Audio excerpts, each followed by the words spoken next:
Hi everyone, I'm Kevin Nelson. Here's a look at what's going on this week in the news. We begin with news from the Vatican. The beginning of the holiest of weeks began in St. Peter's Square with Pope Francis leading Palm Sunday Mass. Rome Reports was there for the procession and the Mass on this special day. The Palm Sunday Mass is the only papal ceremony that begins at the ancient obelisk in St. Peter's Square. There, the Pope blessed the palms and olive branches. He then participated in the choreographic procession towards the altar.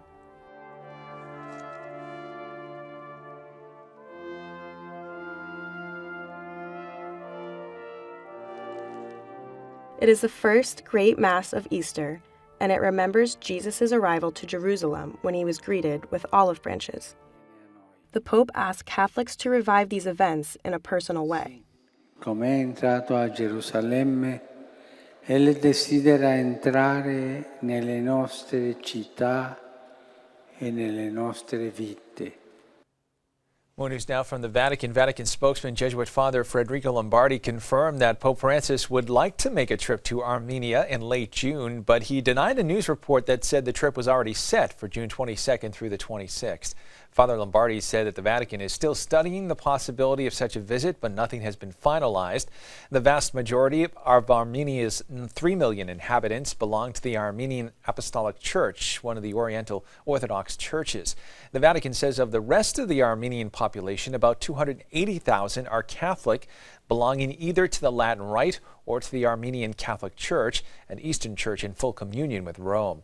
The visit to Armenia would come just 4 months after the Vatican and Turkey resolved diplomatic tensions that followed Pope Francis's April 2015 use of the term genocide in reference to the deaths of an estimated 1.5 million Armenians during their forced evacuation by Ottoman Turks in the early 1900s. Turkey rejects accusations of genocide and disputes the number of Armenians who died. Meanwhile, in Boston, Cardinal Seán O'Malley will lead the first ever Archdiocese commemoration of the Armenian Genocide at the Cathedral of the Holy Cross on April 23rd. The Cardinal will preside at a prayer service welcoming the faithful from both communities, as well as ecumenical and interreligious guests and civic dignitaries. In a statement about the event, Cardinal Sean said that at last year's commemoration of the Armenian Genocide, Pope Francis made clear that the Church acknowledges the suffering of so many who lost their lives in witness to their faith, and that tragically such witness continues through the persecution of Christians throughout the world today.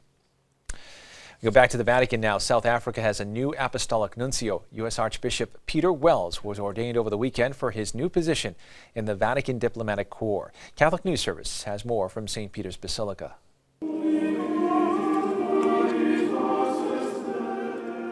Pope Francis ordained Monsignor Peter B. Wells an Archbishop March 19th. Archbishop Wells, a 52-year-old from the Diocese of Tulsa, Oklahoma, has been in the Vatican diplomatic service since 1999.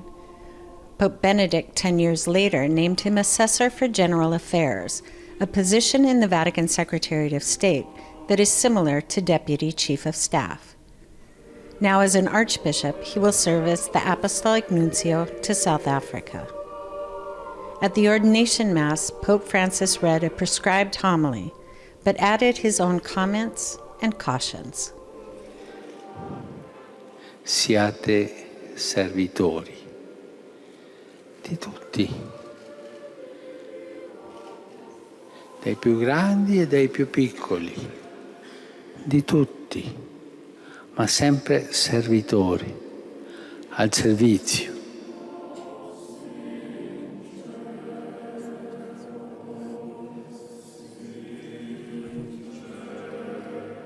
In news now from around the world, the Superior General of the Augustinians of the Assumption announced March 21st that one of their priests was murdered by armed militants in North Kivu Province, Democratic Republic of the Congo. The 51-year-old Father Vincent Makosi Karunzu was visiting his family in the village of Katulu when the attack happened. Father Makosi had spent time in Boston, beginning his doctoral studies in the Department of Theology at Boston University. He returned to his native land and was actively involved in the area of peace and justice in the troubled region of the Eastern Congo, which has been in a state of civil conflict since 1997. And finally in the news, taking a cue from Pope Francis, the Vatican will highlight the importance of ecology and the care for creation during Holy Week in the Easter season. The government of Vatican City-State announced that the thousands of floral arrangements for the Easter morning Mass and the Pope's solemn blessing will be replanted in the Vatican gardens and distributed to pontifical colleges and institutions. It also announced the inauguration of an ecological island, a recycling center for the disposal of waste and compost. And if you happen to be at the cupola of St. Peter's Basilica and Bernini's famed colonnade on March 19th, you noticed that the lights went out for 1 hour in an effort to promote climate change awareness. It was the Vatican's way of joining other countries around the world in turning off non-essential lights for Earth Hour 2016. The event was promoted by the World Wildlife Fund International and served as a symbol of their commitment to the planet. Well, that's all the information we have for you at this time. I'm Kevin Nelson. Don't forget, you can keep up to date on Catholic news throughout the week with Catholic Newsbreak right here on the Catholic TV network.